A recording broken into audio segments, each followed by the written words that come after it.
اس کی فقہی تکلیف کیا ہے؟ پھر جو فقہی تکلیف ہے وہ جائز ہے یا ناجائز ہے؟ اگر ناجائز ہے تو ناجائز ہونے کے وجوہ ہے. بس. نمبر 2، بینک کے پاس جب پیسہ جمع ہو جاتا ہے تو بینک اس پیسے سے کاروبار کرتا ہے. اب بینک کا یہ کاروبار جائز ہے ناجائز ہے؟ کاروبار کی 2 قسمیں ہیں، انفرادی کاروبار، مشترک کاروبار. انفرادی کاروبار کے بارے میں جواز یا عدم جواز کا فتویٰ دینا کتنی امور پر مشتمل ہے، کتنی باتوں کو دیکھ کر پھر آپ فتویٰ دیں گے. اس طرح مشترک کاروبار ہو تو اس میں کتنی باتوں کو دیکھ کر آپ فتویٰ دیں گے. اب اگر یہ مشترک کاروبار جو بینک کا ہے یہ ناجائز ہے تو کیوں ناجائز ہے؟ اس کے ناجائز ہونے کے وجوہ کیا ہے؟ تیسرا مسئلہ، بینک میں جن لوگوں نے رقم جمع کی ہے مستقبل میں کل یا بعض رقم نکلواتے ہیں. وہ چیک بک آپ کو دیتے ہیں، آپ نکلواتے ہیں. تو بینک سے رقم نکلوانا کل یا بعض، اس کی فقہی تکلیف کیا ہے؟ پھر وہ جائز ہے ناجائز ہے؟ اگر ناجائز ہے تو ناجائز ہونے کی وجوہ کیا ہے؟ کتنے مسئلے ہو گئے؟ 3. چلو پڑھیں. صفحہ بتاؤ جلدی. صفحہ نمبر 38. صفحہ نمبر 38. 3-8. مروجہ اسلامی بینکاری کا فقہی و تحقیقی جائزہ. بینک سے متعلق بنیادی مسائل 3 ہیں. مسئلہ نمبر 1، بینک میں رقم جمع کرنا، اس کی فقہی تکلیف کیا ہے اور اس میں شرعی مفاسد اور خرابیاں کیا ہیں. مسئلہ نمبر 2، بینک کا ان جمع شدہ رقوم سے کاروبار کرنا، یہ کاروبار جائز ہے یا ناجائز، اس کا نفع حلال ہے یا حرام. مسئلہ نمبر 3، بینک سے رقم نکالنا، جو لوگ کل یا بعض رقوم بینک سے واپس لے کر نکلواتے ہیں اس کی فقہی تکلیف کیا ہے اور اس میں شرعی مفاسد اور خرابیاں کیا ہیں. اب دیکھو مسئلہ نمبر 1، جس نے رقم جمع کی ہے اس کی فقہی تکلیف کیا ہے؟ ایک ایک کہ ہم بیان کریں، پھر بینک والے کہیں گے یہ تمہاری اپنی بات ہے. تو ہم نے ان سے پوچھا کہ تم بتاؤ، تو وہ فرماتے ہیں کہ 2 عقد ہے. بینک میں کتنے عقد ہے؟ 2 عقد. ایک مزاربت ہے، ایک شرکت ہے. جو بینک میں رقوم جمع کرنے والے ارباب الاموال ہیں، اکاؤنٹ ہولڈرز، ان کی آپس میں شرکت ہے اور پھر بینک کے ساتھ مزاربت ہے. اور یہ شرکت کی 2 قسمیں پہلے ہے، شرکت اموال، شرکت غیر اموال. چونکہ یہ پیسہ جمع کرتے ہیں تو یہ شرکت اموال ہے. پھر شرکت اموال کی 2 قسمیں ہے، اعنان اور مفاوضہ. مفاوضہ میں سب کا سرمایہ ایک جیسا ہونا ضروری ہے، یہاں سرمایہ ایک جیسا نہیں ہوتا تو یہ شرکت اعنان ہے. تو ارباب الاموال میں شرکت اموال بصورت اعنان کا عقد قائم ہو جاتا ہے، پھر بینک کے ساتھ مزاربت ہوتی ہے.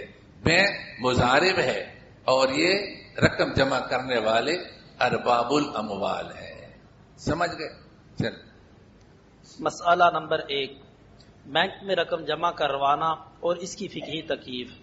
حضرت مفتی محمد تقی عثمانی صاحب زیدہ مجدوم تحریر فرماتے ہیں، جو لوگ بینک کے اکاؤنٹ میں رقمیں جمع کرتے ہیں وہ باہم ایک دوسرے کے ساتھ شرکت کرتے ہیں. کیا کرتے ہیں؟ شرکت. اور دوسری کتابوں میں لکھا ہے کہ یہ شرکت کیا ہے؟ شرکت اموال بصورت اعنان ہے. پھر یہ سب مل کر بینک سے مزاربت کرتے ہیں جس میں کیا کرتے ہیں؟ مزاربت کرتے ہیں. تو 2 عقد ہو گئے، جس میں اکاؤنٹ ہولڈر ابواب الاموال ہیں اور بینک مزارب ہے. غیر سودی بینکاری صفحہ 312. بس سمجھ گئے اس کو؟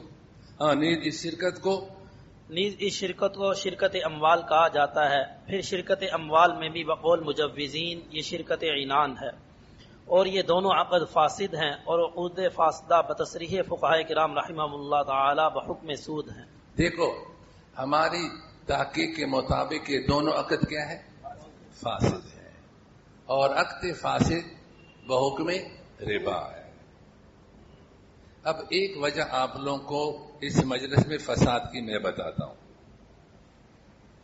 جن کے پاس اپنی کتاب ہے تو اس کتاب کے آخر میں یہ خالی جگہ ہے، اس پر لکھیں، اور جس کے پاس کاپی ہے تو کاپی میں لکھیں. جو کتاب عاریتن ہے اس پر نہ لکھیں، جو اپنے خریدی ہے اس پر لکھیں، یا کسی کے پاس کاپی یا کاغذ ہے اس پر لکھیں.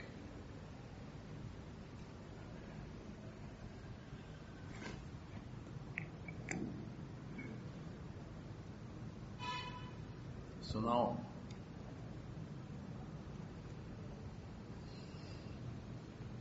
شرکت اور مزاربت میں بغیر قیمت لگائے کسی کے لیے شرکت کرنا کسی مذہب میں کسی فقیہ علیہ رحمہ کے نزدیک جائز نہیں. اب تم کو مرغ بناؤ، بیٹھ جاؤ.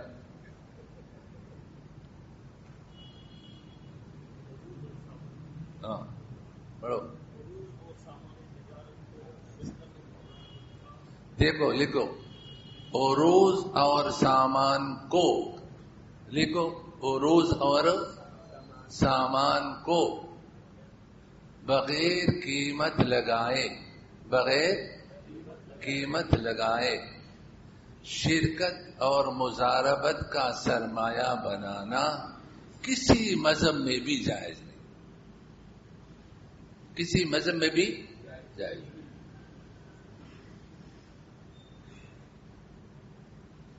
کسی مذہب میں بھی، اور دارالعلوم والوں کے ہاں بھی جائز نہیں. انہوں نے بھی اس کے عدم جواز کی بات لکھی.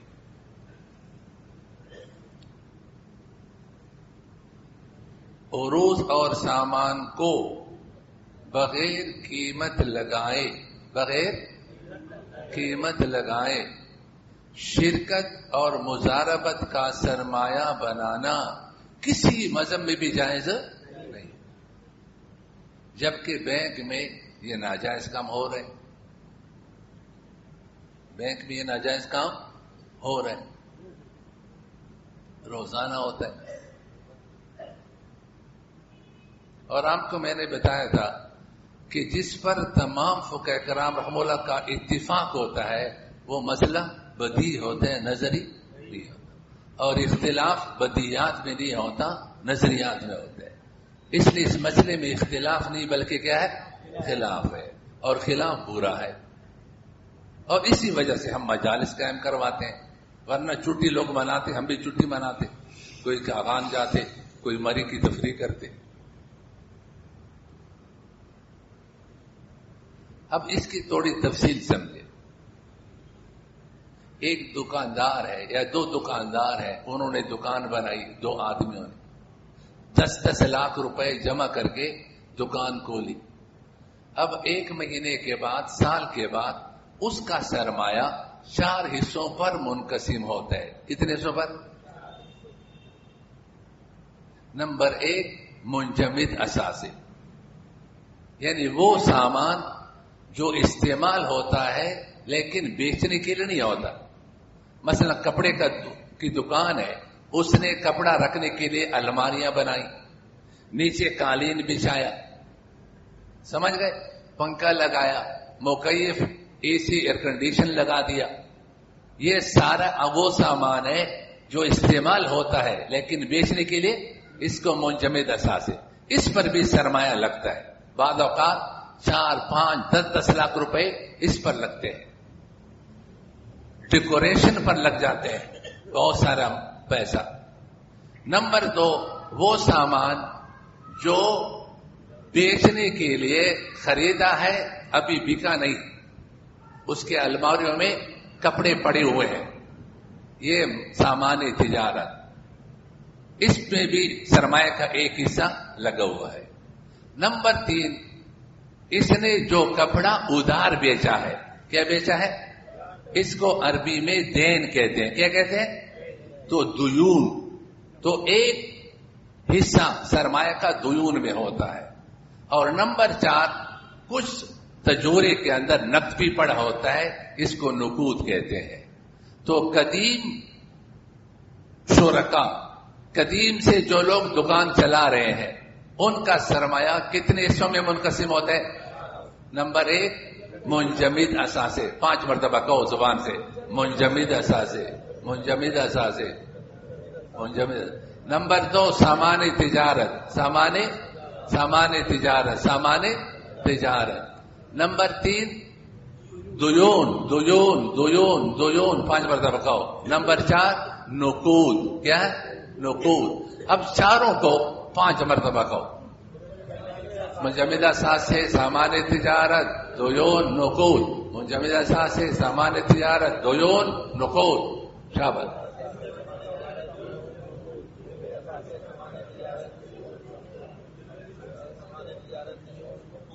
سمجھ میں آ گیا؟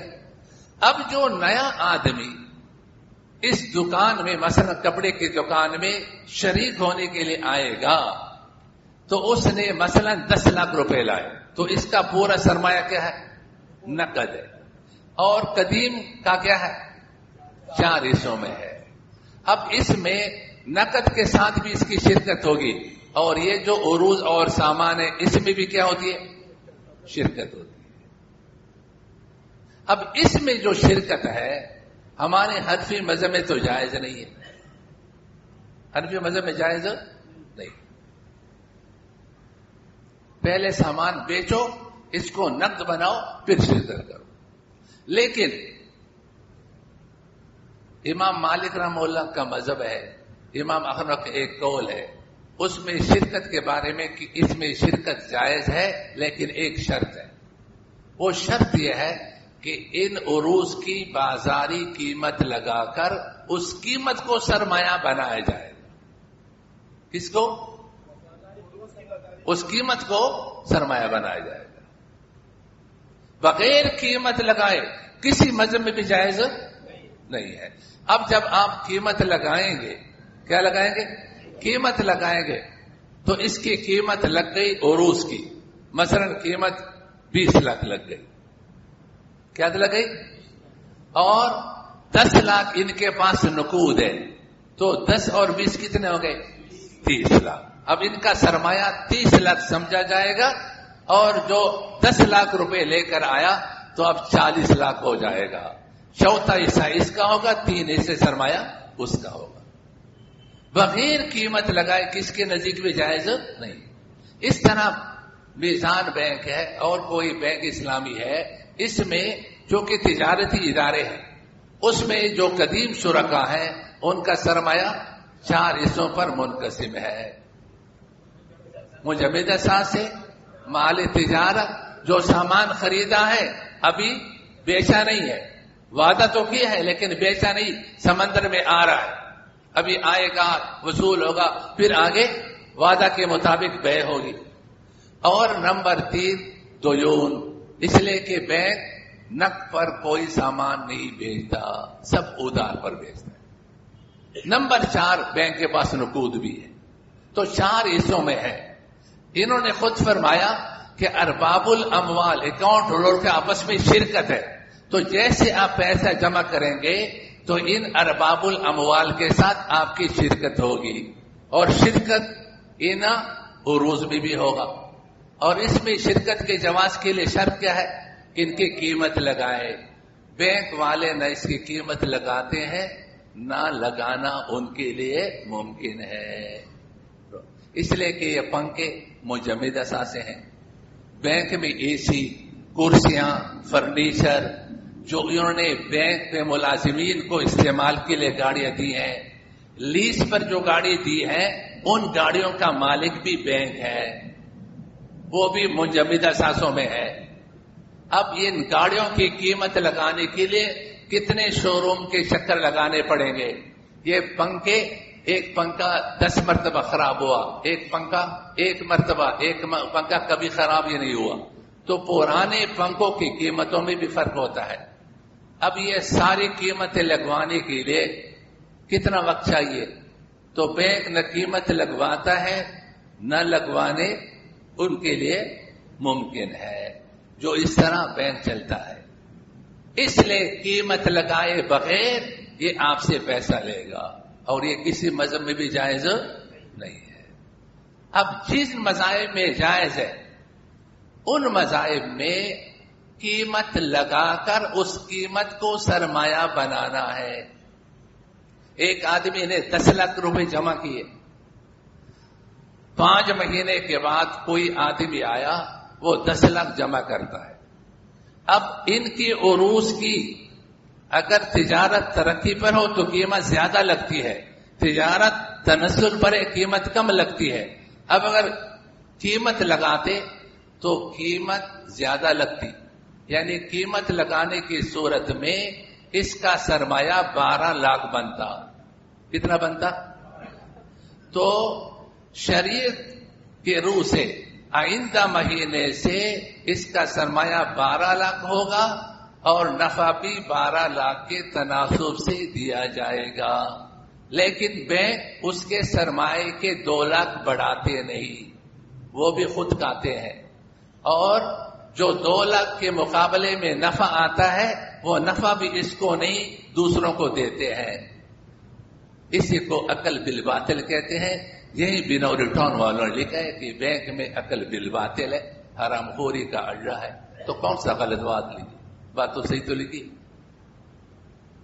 اور اگر قیمت لگانے کی صورت میں کاروبار تنزل پر ہے، اس کا سرمایہ 8 لاکھ بنتا ہے، تو آئندہ مہینے سے اس کا سرمایہ کیا ہونا چاہیے؟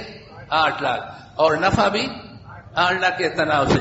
لیکن بینک اس کا سرمایہ 10 لاکھ بنا کر 10 لاکھ کے تناسب سے نفع دیتا ہے.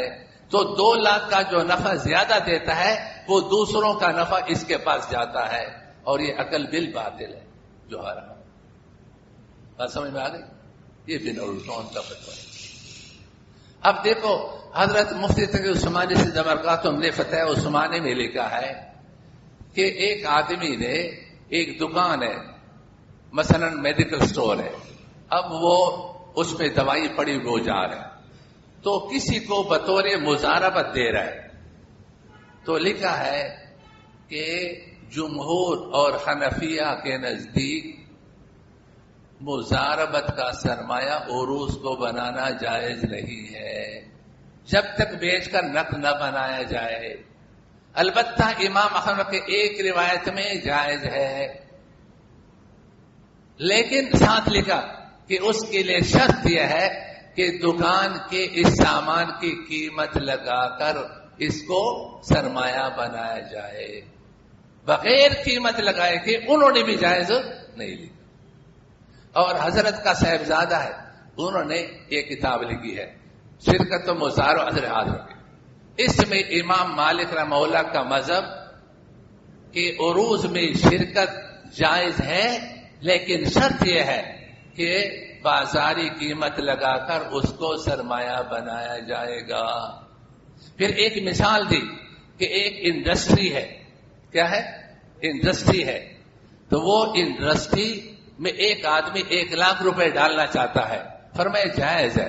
جو 1 لاکھ ڈالنا چاہتا ہے اس کی طرف سے 1 لاکھ ہے، جو انڈسٹری والا ہے وہ انڈسٹری کی قیمت لگا کر اس کو سرمایہ بنایا جائے گا. تو یہ اتفاقی بات ہوئی نہیں ہوئی؟ ایک جگہ مجھے نے کہا کہ جمہور دوسری طرف ہے. میں نے کہا میں تو اتفاق کی بات کرتا ہوں یا جمہور کی بات کرتا ہوں، میں نے کبھی شاذ بات کی نہیں، میرے دماغ خراب ہے. اب دیکھو سب کا اتفاق ہے. اب بینکوں میں اس کو جاری کروا دیں. ہم تو یہ کہتے ہیں بینکوں میں جاری کروا دیں اور اس کی قیمت لگوا دیں. جب نہیں لگوائیں گے تو کیا ہوگا؟ ناجائز ہوگا. بات سمجھ میں آ گئی؟ اب آپ سے کہے گا کہ وہاں پر بڑے بڑے کمپیوٹر رکھے کمرے جتنے، یہ منٹوں میں قیمت لگوا دیتے ہیں.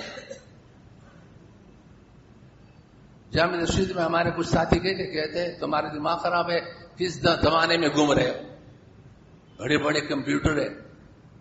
میں نے کہا وہ کون سا پرزا ہے جس کے دبانے سے اسکرین پر کہ میزان بینک کے پمپوں کی اتنی قیمت لگ گئی، اور جو استعمال کی گاڑی ہے فلاں گاڑی زیادہ استعمال ہوئی ہے، کچے میں استعمال ہوئی ہے، فلاں کی کنڈیشن کمزور ہے، اس کی یہ قیمت، فلاں کی یہ قیمت. کون سا پرزا ہے؟ وہ پرزا پھر عالم الغیب ہوگا جس کو تمام چیزوں کا پتہ ہو.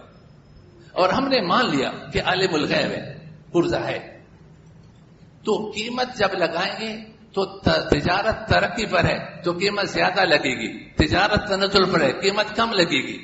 اور یہ 10 لاکھ جمع کیے، سال کے بعد قیمت 10 لاکھ لگ گئی. یہ عقلی احتمال ہے لیکن عادتاً تو نہیں. تو اگر بینک قیمت لگاتا ہے، ایک فرق پیش کرو کہ اس کا سرمایہ بڑا ہو یا کم ہوا ہو، ایک فرق پیش کرو. یہ جب بھی قیمت لگاتا ہے بس وہی قیمت لگتی ہے. چھوٹی دکان محلے میں لوگ کھول لیتے ہیں، چند مہینوں کے بعد اس کا سرمایہ بڑھنا شروع ہو جاتا ہے، اور اس کا سرمایہ سال میں بھی نہیں بڑھا، وہی سرمایہ وہی سرمایہ وہی سرمایہ. معلوم ہوتے کہ قیمت لگاتے نہیں ہے. نکالو پہلے شرکت کا نکالو. صفحہ نمبر 67. صفحہ نمبر 67. 6-7 پڑھیں. بسم اللہ. وجہ نمبر 2، کل سرمایہ کا نقد نہ ہونا اور عروض ہونے کی صورت میں بازاری قیمت نہ لگانا. احناف رحمہ اللہ تعالی کے نزدیک شرکت اموال کے جواز کے لیے ایک شرط یہ بھی ہے کہ بوقت عقد سب شرکاء کا سرمایہ نقد ہو، جبکہ بینک میں قدیم شرکاء یعنی وہ اکاؤنٹ ہولڈرز جن کا سرمایہ پہلے سے بینک کے پاس کاروبار میں لگا ہوا ہے کہ سرمایہ کا بعض حصہ عروض یعنی سامان اور اثاثوں کی صورت میں ہوتا ہے، جبکہ جدید شریک یعنی نئے اکاؤنٹ ہولڈرز کا سرمایہ نقد کی صورت میں ہوتا ہے. لہذا یہ شرکت بعض یعنی جدید اکاؤنٹ ہولڈرز کی طرف سے نقد اور بعض یعنی قدیم اکاؤنٹ ہولڈرز کی طرف سے عروض یعنی سامان اور اثاثے ہونے کی وجہ سے جائز نہیں. قال ملک العلماء الکاسانی رحمہ اللہ تعالی لا تصح الشرکۃ فی دیکھو لا تصح الشرکۃ فی العروض، عروض میں شرکت جائز نہیں. تو یہ علامہ کاسانی میں ہوں. لوگ کہتے ہیں احمد ممتاز کہتے ہیں، یہ علامہ کاسانی میں تو نہیں ہوں، یہ میرے پیدائش سے پہلے گزرے اور کتاب میں آپ دیکھیں. وفیہ ایضاً ان معنی الوکالۃ من لوازم الشرکۃ. آگے دوسری سطر پر، دوسرے صفحے پر دیکھیں، دوسرے صفحے پر آگے جو خط کشیدہ الفاظ ہے. وكذلك لا يصح ان يكون راس مال احدهما دراهم ورأس مال الآخر عروضا في مفاوضة ولا عنان لجهالة رأس المال في نصیب صاحب العروض على ما بینا. دیکھو ایک کا راس المال کیا ہو دراہم اور دوسرے کا راس المال کیا ہو عروض ہو. مفاوضہ میں بھی عنان میں بھی جائز نہیں. لجہالت راس المال فی نصیب صاحب العروض، اس لیے کہ اس میں سرمایہ کیا ہو جاتا ہے مجہول ہو جاتا ہے. سرمایہ وہی ہے جو قیمت کی صورت میں ہو. آگے وہ صفحہ نکالو جس میں حضرت کے صاحبزادے نے صفحہ نمبر 70. صفحہ نمبر 70. صفحہ نمبر 70. مالکیہ مذہب کی جو تفصیل اوپر لکھی گئی ہے. حضرات مجوزین بھی اس کے قائل ہیں. چنانچہ حضرت مفتی محمد تقی عثمانی صاحب دامت برکاتہم کے صاحبزادے ڈاکٹر مولانا مفتی عثمان اشرف عثمانی صاحب لکھتے ہیں، کیا سرمایہ کا نقد ہونا ضروری ہے؟ شرکت کے اندر سرمایہ کیسا ہونا چاہیے؟ کیا یہ ضروری ہے کہ جو لوگ شرکت قائم کرے ان میں سے ہر شخص اپنی سرمایہ کاری کا حصہ نقد فراہم کرے، یا کوئی شریک اپنا حصہ جنس کی صورت میں بھی دے سکتا ہے؟ اس کے بارے میں فقہاء کرام رحمہ اللہ تعالی کی آراء مختلف ہیں. احناف کا مذہب، امام ابو حنیفہ رحمہ اللہ تعالی کے نزدیک جنس یعنی سامان کی شکل میں سرمایہ لگا کر شرکت العقد وجود میں لانا جائز نہیں، خواہ وہ سامان مثلی اشیاء میں سے ہو یا قیمتی اشیاء میں سے ہو. مالکیہ کا مذہب، اس کے برعکس مالکیہ رحمہ اللہ تعالی کے نزدیک جنس کی شکل میں سرمایہ فراہم کر کے شرکت مطلقاً جائز ہے، خواہ وہ سامان مثلیات میں سے ہو خواہ قیمیات میں سے ہو. نیز یہ بھی جائز ہے کہ دونوں شریک اپنا سرمایہ جنس کی صورت میں فراہم کریں، اور یہ بھی جائز ہے کہ ایک شریک نقد روپے لائے اور دوسرے کا سرمایہ جنس کی شکل میں ہو. مالکیہ کہتے ہیں کہ جب کوئی شریک سامان کی صورت میں سرمایہ فراہم کرے تو اس کے حصے کا تعین اس سامان کی بازاری قیمت کی بنیاد پر کیا جائے گا. بازاری قیمت کی شرط لگائی. مجھے حرم میں ایک دفعہ ایک نے کہا کہ بینکوں میں مالکیہ کی مذہب شرکت ہوئی، لیکن اس زمانے میں نے یہ دیکھا نہیں تھا. آگے یہ بات نہیں بتائی کہ مالکیہ کا مذہب یہ ہے کہ بازاری قیمت کو سرمایہ بنایا جائے، یہ شرط ہے. تو شرط کو بتاؤ نا، چھپاتے کیوں؟ پوری بات کہو. مالکیہ کا مذہب تو یہ بھی ہے، خود لکھتے ہیں کہ سرمایہ کس کو بنایا جائے گا؟ بازاری قیمت کو. آگے دیکھو لکھتے ہیں، نیز لکھتے ہیں اگر کوئی شخص چلتی ہوئی صنعت یعنی انڈسٹری میں اپنا روپیہ لگائے اور صنعت چلتے ہوئے کاروبار میں، بینک کیا ہے؟ چلتا ہوا کاروبار ہے، اسی میں کیا کوئی پیسہ لگائے اور صنعت کار کے ساتھ شرکت کر لی تو یہ جائز ہے. مثلا زید کا ایک کپڑے کا کارخانہ ہو اور بکر اس میں 1 لاکھ روپے ڈال کر اس کارخانے میں حصے دار بن جائے اور اس طرح زید اور بکر اس کپڑے کی صنعت میں شرکت کر لیں. اس صورت میں زید کا سرمایہ عروض یعنی جنس کی شکل میں ہوا اور بکر کا سرمایہ نقد شکل میں. لہذا زید کے کارخانے کی قیمت لگا کر، زید کے کارخانے کی قیمت لگا کر، خود لکھا نہیں گئی کیا لگا؟ یہ نہیں ہے کہ جتنے پیسوں سے کارخانہ لگایا ہے بس وہی سرمایہ ہے. اس وقت کارخانے کی کیا لگائی جائے گی؟ قیمت. لہذا زید کے کارخانے کی قیمت لگا کر اس کا سرمایہ متعین کیا جائے گا اور اس کی بنیاد پر شرکت قائم کی جا سکے گی، کیونکہ یہ بات پیچھے آ چکی ہے کہ سرمایہ شرکت کا نقد ہونا لازمی نہیں. یہ بات سمجھ میں آ گئی؟ اچھا، مزاربت میں جو فتح عثمانی کا حوالہ ہے وہ سنا دیں. صفحہ نمبر 43 فتاوی عثمانی میں ہے 4-3 صفحہ 43 4-3. سوال: اگر رب المال نقدی کی بجائے عروض یعنی سامان مضارب کو دیتا ہے تو کیا اس طرح مضاربت درست ہے؟ جواب: حنفیہ اور جمہور کے نزدیک مضاربت بالعروض درست نہیں، الا یہ کہ انہیں بیچ کر نقد بنا لیا جائے. البتہ امام احمد رحمہ اللہ تعالی کی ایک روایت میں جائز ہے اور وقت عقد عروض یعنی سامان کی قیمت کو، عروض یعنی سامان کی قیمت کو، کس کو؟ سامان قیمت کو، قیمت کو رأس مال المضاربہ قرار دیا جائے گا. حاجت کے وقت حضرت تھانوی رحمہ اللہ تعالی نے شرکت بالعروض میں مالکیہ کا قول اختیار کرنے کی گنجائش دی ہے. یہ گنجائش یہاں بھی ہو سکتی ہے. فتاوی عثمان. بات سمجھ میں آ گئی؟ ایک بات اور، یہاں حضرت نے کتنے عقد بتائے؟ 2 عقد کہ یہ مضاربت بھی شرکت ہے. ہمارے اکابر نے سرمایہ داری نظام کے خلاف کتنا کام کیا اور یہاں 2 عقد بنا کر سرمایہ داری نظام کو سہارا دیا ہے. دیکھ، آپ کہیں گے کیسے؟ ایک دفعہ میں اور یہ مفتی معاملہ سے جا رہے تھے ہوائی اڈے میں، اجازت نامہ لے کر انتظار گاہ جا رہے تھے، بورڈنگ کا. فون آیا، کون؟ صہیب ابراہیم. کون ہو؟ کہتے کولمبیا یونیورسٹی میں PhD کر رہا ہوں اور میری تحقیق ریسرچ کا موضوع اسلامی بینکاری ہے اور آپ کی کتابوں سے میں نے بہت استفادہ کیا ہے. میں نے کہا مجھے تو ABC نہیں آتی، ان پڑھ کی کتابوں سے آپ نے کیسے استفادہ کیا؟ اور اب 5 مہینے سے میزان بینک میں جا رہا ہوں، تحقیقات کر رہا ہوں، آپ سے ملاقات چاہتا ہوں. میں نے کہا آپ جیسے آدمی سے ملاقات کو تو میں فرض سمجھتا ہوں، لیکن ہم یہ اجازت نامہ ملا ہے، سفر بس ہونے کو ہے، سفر بھی مبارک تھا. میں نے کب تک ہو؟ کہتا 1 مہینہ ہے.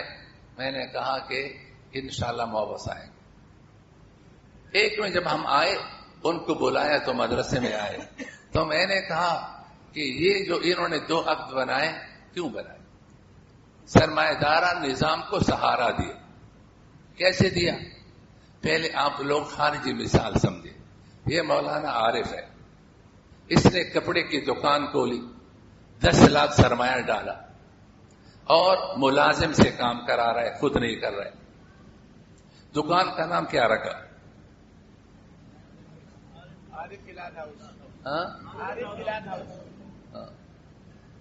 کیا؟ اچھا، عارف کلاتھ ہاؤس. 2 مہینے کے بعد مولانا طارق آ گئے، اس لیے کہ دیکھا کہ یہ تو خوب کما رہا ہے تو پیسوں کو تو مزہ ہے. تو کہتے ہیں کہ 10 لاکھ میں، اس نے کہا 10 لاکھ نہیں، اسلامی طریقے پر اور اس کی قیمت لگائیں. جب قیمت لگائی تو ان کا سرمایہ 15 لاکھ بنا. کتنا بنا؟ انہیں کہا 15 لاکھ دو. انہوں نے 15 لاکھ دی. اب عارف کلات کا پہلے مالک ایک تھا. کون تھا؟ اب اس کے مالک کتنے ہو گئے؟ دو. مولانا طارق، مولانا عارف. 2-3 مہینے کے بعد یہ لاہوری آیا کہ بھائی یہ تو بہت نفع ہے، مجھے بھی شریک کرو. تو اس نے کہ اسلامی طریقے شرکت یہ ہے کہ ہم اور اس کی قیمت لگائیں گے. قیمت لگائی تو 40 لاکھ، تو 5 لاکھ ان کا سرمایہ بڑھ گیا. 20 لاکھ ان کا بھی. کہتا برابر کی شرکت ہے تو 20 لاکھ دو. انہوں نے بھی 20 لاکھ دیے. کل سرمایہ کتنا ہو گیا؟ 60 لاکھ. اب اس دکان کے مالک کتنے ہو گئے؟ 3 ہو گئے. اور تینوں میں سے کام کوئی بھی نہیں کرتا ہے، کام ملازم سے کرواتا ہے. جب تینوں میں کام کوئی نہ کرتا ہو تو پھر نفع سرمایہ کے تناسب سے ملتا ہے. سرمایہ اب سب کا برابر ہے تو نفع کیسے ہوگا؟ برابر تقسیم ہوگا. اب پورا سال کاروبار ہوا. سال کے بعد اس کو نفع ملا 18,000. کتنا نفع؟ 18,000 نفع آیا. اب 18,000 ان تینوں پر کس طرح تقسیم ہوگا؟ 6,000 ہر ایک کو ملے گا. مولانا عارف نے کہا کہ نہ جی، تم دونوں کو 6,000 نہیں ملے گا، تم کو 3 دن ملے گا. خود تو مجھے 6,000، تمہارا سرمایہ کے مطابق جو 6,000 نفع ہے اس میں سے 3,000 تمہارا ہے اور 3,000 عارف کلات کا حوص کا ہے. وہ عبد معزون فی التجارہ ہے اور میرا غلام ہے. تم نے میرے ساتھ شرکت کی ہے اور عارف کلات حوص کے ساتھ کیا کی ہے؟ مزاربت کی ہے. اس لیے آدھا تم کو ملے گا، آدھا مجھے ملے گا. وہ لاہوری تم کو 6 نہیں ملے گا، 3 ملے گا. تو اس نے اپنے سرمایہ کا پورا نفع لیا اور یہ فرضی نام کی بنیاد پر مولانا طارق سے بھی 3,000 لیے، ان سے بھی 3,000. وہ کس کو ملے گا؟ کہتے مجھے ملے گا. کیوں؟ اس لیے کہ یہ میرا غلام ہے، تمہارا غلام نہیں. اب اس نے کیا کیا؟ اپنا پورا سرمایہ لیا اور دوسروں کا بھی لیا. سرمایہ دارانہ نظام میں جس کا سرمایہ زیادہ ہو یا جس نے پہلے کاروبار شروع کیا بس وہی مالک ہے، وہی اس کا مالک ہے، دوسرا مالک نہیں. ہم نے کہا کہ اسلام تو جتنے بھی کاروبار میں شریک ہوں گے سب مالک ہوں گے. ایک دن مجھے ڈرسمال خان سے فون آیا کہ اسلام آباد میں سیمینار ہے، میزان بینک والوں نے رکھا ہے، اس کا مالک آئے گا. میں نے کہا اس کا مالک ایک کہاں ہے؟ جس نے بھی ان کے ساتھ شرکت کی ہے وہ کیا ہے؟ مالک ہے. یہ تو اسلامی شرکت ہے، لیکن مالک دوسروں کو نہیں مانتے، مالک اس کا ایک ہے. اس لیے شرکت اور مزاربت نکالا تاکہ یہ بڑا سرمایہ دار جو کم لوگ ہیں ان کا سرمایہ کا آدھا نفع یہ فردی نام سے چھین کر کے خود کا ہے. اور علماء نے کہا جائز ہے. 2 وقت ہو گئے. اب یہ مولوی عارف کو مولانا طارق کہانی دے گا؟ کہتا عجیب آدمی ہے، جب آپ نے ہم کو شریک کر لیا تو اب ہم پورے کاروبار میں شریک ہے. انہوں نے کہا ہم پورے کاروبار میں شریک ہے، لہذا سرمایہ کے مطابق آپ کو 6,000، مجھے 6,000، مجھے بن لے گا. اس عارف کلات ہاؤس یہ تمہارا غلام ہے، ہمارا غلام نہیں. کیوں ہمارا غلام نہیں ہے؟ کس قانون سے تمہارا غلام بن گیا، ہمارا غلام نہیں ہے؟ بات سمجھ میں آ گئی؟ تو اس طرح بینک میں آپ نے پیسہ جمع کیا تو جنہوں نے پہلے بینک بنایا ہے وہ اپنے سرمایہ کا پورا نفع لے گا اور آپ کے سرمایہ کا آدھا نفع یہ فرضی نام جو بینک میزان بینک یہ اس کو ملے گا آدھا. وہ بھی کس کو ملے گا؟ کہتے ہیں کہ چونکہ جو بینک کاری کا نظام ہے اس میں جو بینک بنانے والا ہے وہی اس کا مالک سمجھا جاتا ہے، تو اس غلام کا مالک ہمیں. شریعت سمجھے نہ سمجھے؟ مولوی نے بھی کہا ٹھیک ہے، شریعت سمجھے نہ سمجھے. تو یہ سرمایہ دارانہ نظام کو حوصلہ، اس نے یہ لکھ کر کے حیران ہو گیا. کہتے آپ کے بارے میں کہتے ان کو ماحول کا پتہ نہیں ہے، باہر عرف کا پتہ نہیں ہے. میں نے کہا بھائی جن عرف میں یہ لوگ گھومتے ہیں ان میں ہم بھی گھومتے ہیں، کون سا عرف ہم کو سمجھانا چاہتے ہیں؟ یہ نکالو پڑھو صفحہ نمبر 115. 115 دیکھو، صفحہ نمبر 115.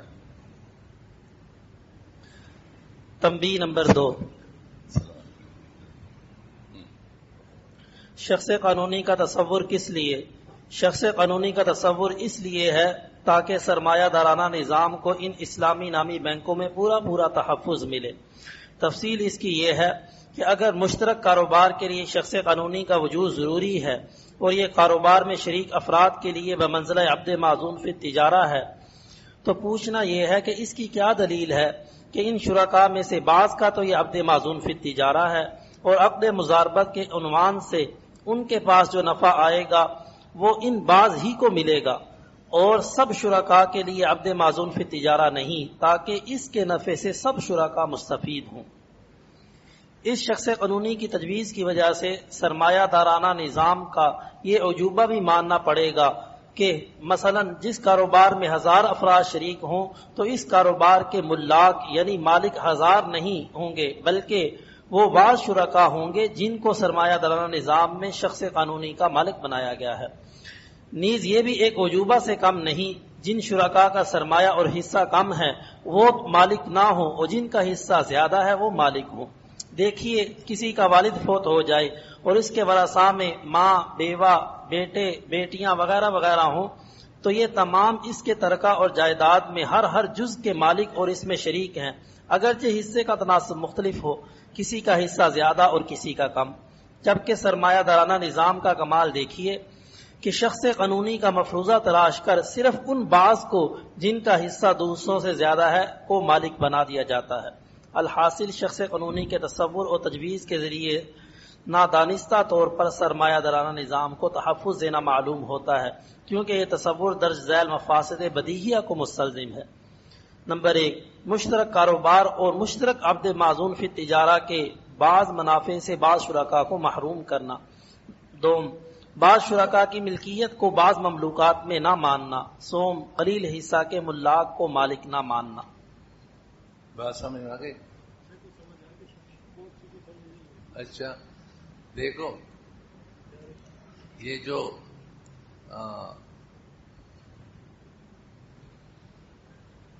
ہمارے جو بڑے حضرات ہیں وہ فرماتے ہیں کہ یہ جو مضاربت ہے یہ ایک عقد ہے، اور عقد کے لیے زیرو ہونا ضروری، اور صرف زیرو بھی نہیں، ذی عقل بھی ہو. چھوٹا بچہ جو نہ سمجھ ہو وہ کوئی چیز خرید سکتا ہے؟ نہیں. کوئی چیز بیچ سکتا ہے؟ نہیں. اگر کسی نے کہا بچے کے پاس 5000 کا نوٹ تھا، میں نے اس کو خرید لیا 2 ٹافی دے کر، تو یہ جائز ہے؟ جائز نہیں. اس طرح کوئی پاگل ہے دماغی توازن، تو وہ کوئی چیز بیچ سکتا ہے، خرید سکتا ہے؟ نہ کوئی چیز بیچ سکتا ہے نہ خرید سکتا ہے. تو کہتے ہیں کہ ادھر پیسہ جمع کرنے والا یہ تو ذی عقل ہے، لیکن بینک یہ ذی عقل نہیں ہے، تو وہ مضارب کیسے بنا؟ اس لیے اکابر نے فرمایا کہ یہ عقد صحیح نہیں. لیکن ہم نے ارخائے عنان کے طور پر کس کا کہ چلو ہم نے بینک کو ایک زندہ انسان بھی مانا اور عقل مند بھی مانا، پھر بھی تمہارا کاروبار صحیح نہیں ہے. تو بینک وہ کہہ رہے ہیں کہ یہ بینک مثلا میزان، یہ ایک پہلے زمانے میں لوگ غلام رکھتے تھے، زر خرید غلام ہوتے تھے، پھر بعض غلاموں کو وہ اجازت دیتے تھے کہ تم تجارت کرے. پھر وہ جب تجارت کرتا تھا تو جتنا کماتا وہ سارا کس کا ہوتا؟ مالک کا ہوتا. تو کہتے ہیں کہ یہ جو میزان بینک ہے تو یہ گویا کہ غلام ہے، عبد معزون فی التجارہ، ایسا غلام ہے جس کو مالک نے تجارت کی اجازت دی ہے.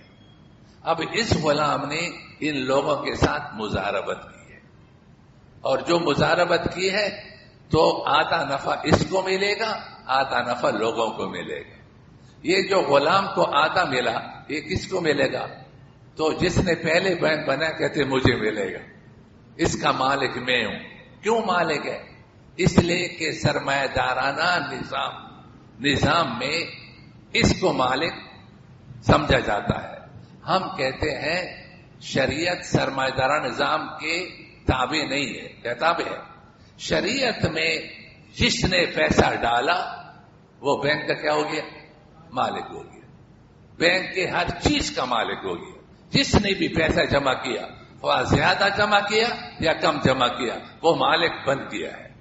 آپ نے محلے کے دکاندار ہے، اس کے ساتھ پیسہ جمع کیا تو آپ نے آدھا جمع کیا تو آپ آدھی دکان کے مالک ہوں گے۔ آپ نے چوتھائی جمع کیا تو چوتھائی دکان کے، آپ نے 10واں حصہ جمع کیا تو 10ویں کے مالک ہوں گے۔ ہوگا نہیں ہوگا؟ تو ہر آدمی اس طرح۔ تو یہاں سرمایہ داران نظام اس کو کیوں لیتے ہو؟ ایک درمیان میں سمجھانے کے لیے بات، یہ جو تصویر گری کا فن ہے، تصویروں کا، شعر و شاعری کا فن ہے، اس کو کہتے ہیں فنون لطیفہ۔ اور اس فن کے لیے ایجاد، اختراع پیدا کرنا ضروری ہے۔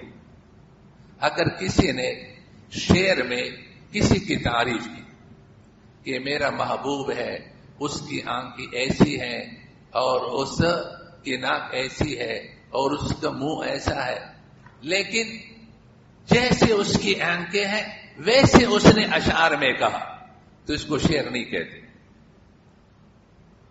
شعر تب کہیں گے جب یہ اپنی طرف سے ایجاد کرے کہ آنکھیں نہیں ہے، یہ ہرن کی آنکھوں کی طرح ہے، حالانکہ ویسی نہیں ہے، اور اس کی ناک، یہ جو تو ناک اس نے کوئی اور بتائی، اور اس کے منہ ایسا ہے، جتنا منہ ہے اس سے بڑھا کر کے بتایا، جس نے ناک ہے اس سے بڑھا کر کے بتایا، تو اس کو کیا کہیں گے؟ شعر کہیں گے۔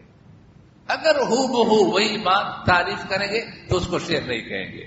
اس طرح تصویر بھی ایسی ہے کہ ہو بہو اگر آپ نے اس کی آنکھیں، اس کے چہرے کو بنایا تو فن تصویر گرے میں اس کو تصویر نہیں کہتے۔